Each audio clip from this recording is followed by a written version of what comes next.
This video is for anyone who thinks that the NIST report on World Trade Center 7 has ended the scientific debate on how the World Trade Centers collapsed on 9/11. First off, it took 7 years for NIST to write this report, yet they gave the public 3 weeks in which to review and comment on it, before they closed the comment period and declared the report as a final say on the matter. Although the report took NIST 7 years and over 200,000 man-hours of labor to produce the 10,000-plus page report, they somehow felt that 3 weeks was a reasonable time period for a public scientific review of the document. Well, I've just now finished reading the report, and here's a few of the things I found. The Floor 12 fire simulations on page 383 show raging infernos across the entire north side of the building. Yet we have earlier reports and investigations that contradict these upper layer air temperatures depicted in NIST's simulation. L26 of NIST's interim report on World Trade Center 7 states that around 4:45 p.m. a photograph showed fires on floors 7, 8, 9, and 11 near the middle of the north face. Floor 12 was burned out by this time. So we have NIST stating on one hand that Floor 12 was burned itself out at 4:45 p.m. And then on page 237 of NC Star 1-9, NIST contradicts itself with figure 5-152, where they claim that this unknown source photograph was taken at 5 o'clock p.m. and shows 2 fires in the windows that comprise the northwest corner of Floor 12. NIST states that they used shadow analysis to determine the time of this photograph and that it was taken with an estimated margin of error of 10 minutes.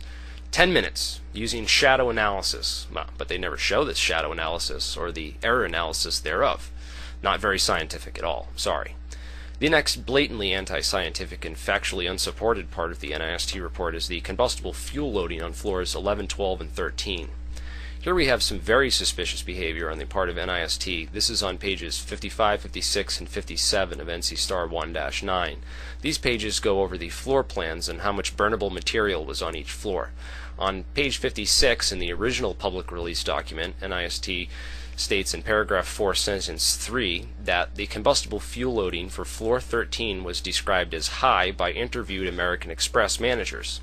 However, American Express only occupied the southwest corner of floor 13 and were not qualified to comment on the condition of the Securities and Exchange Commission offices on floor 13.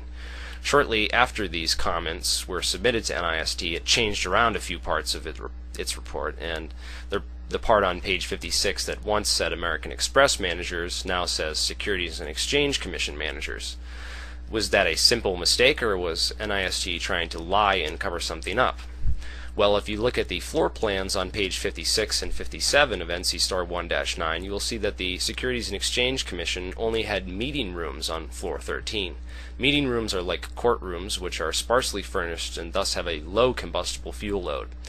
So it appears that NIST tried to use the descriptions given by American Express managers for their offices in the southwest corner of the 13th floor in order to lie and say that these sparsely furnished meeting rooms had a high combustible fuel load. When we called them on this, of course they figured it would be easier just to lie again and change American Express to Securities and Exchange Commission. We're going to have to file a Freedom of Information Act to get these interviews with whatever managers NIST is actually talking about.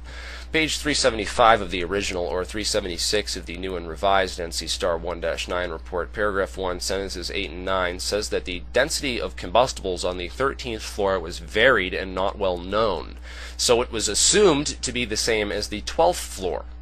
What it looks like here is a deliberate effort on behalf of NIST to lie about the fires actually occurring inside of World Trade Center 7.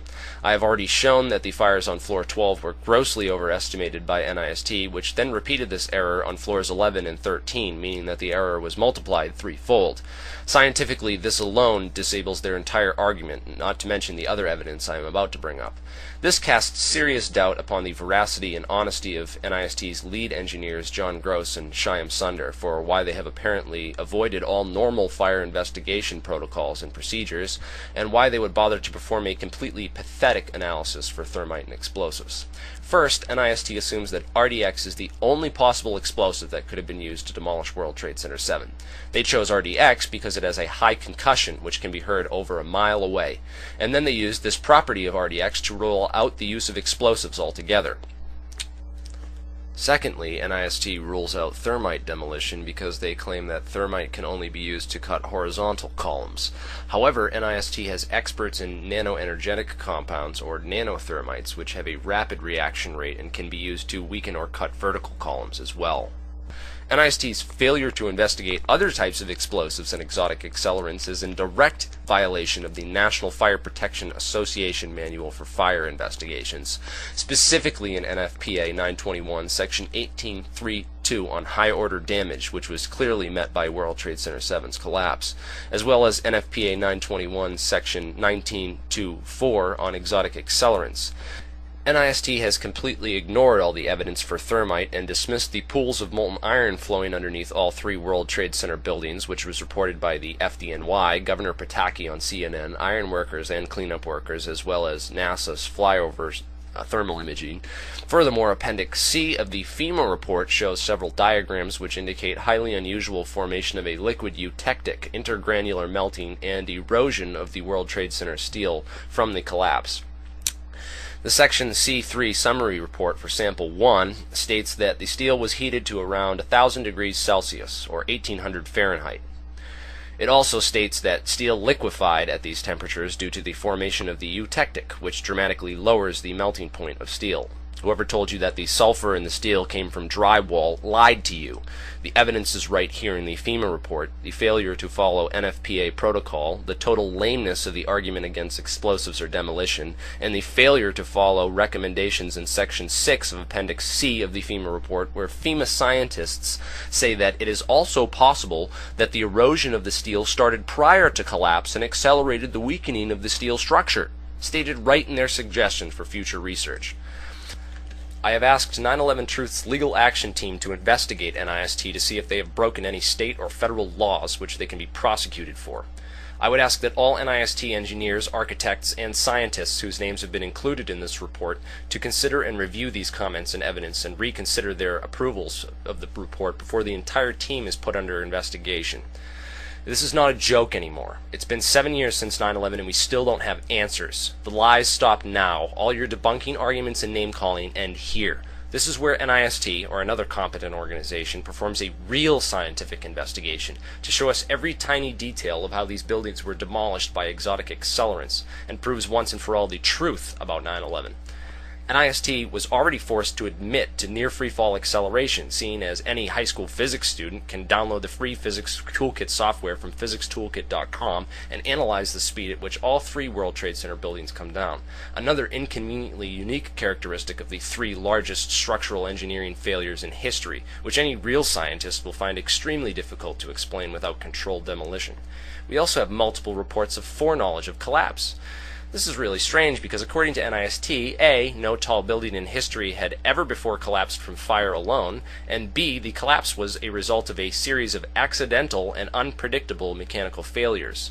So logically, this collapse should not and could not have been predicted. However, we have several direct media sources who not only predicted the collapse, but announced it before it even happened. The BBC video, of course, but more importantly, CNN's Aaron Brown got a report that, quote, World Trade Center 7 is on fire and has either collapsed or is collapsing.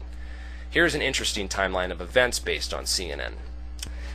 And finally, I can't end this video without talking about the suspicious power downs and evacuations at the World Trade Center which happened the weekend before 9/11, as reported by Scott Forbes and Ben Fountain, and the fact that Marvin Bush and Wirt Walker III sat on the board of directors for the company which ran electronic security for the World Trade Centers. This represents a time window where explosive or accelerants could have been placed inside the buildings by people with direct connections to an administration who has used 9/11 as a pretext for a 7-year crime spree of global proportions. Are you ready for a real 9/11 investigation? The terrorists attacked us and killed 3,000 of our citizens before we started the freedom agenda in the Middle East. They were... What did Iraq have to do with what? The attack on the World Trade Center. Nothing.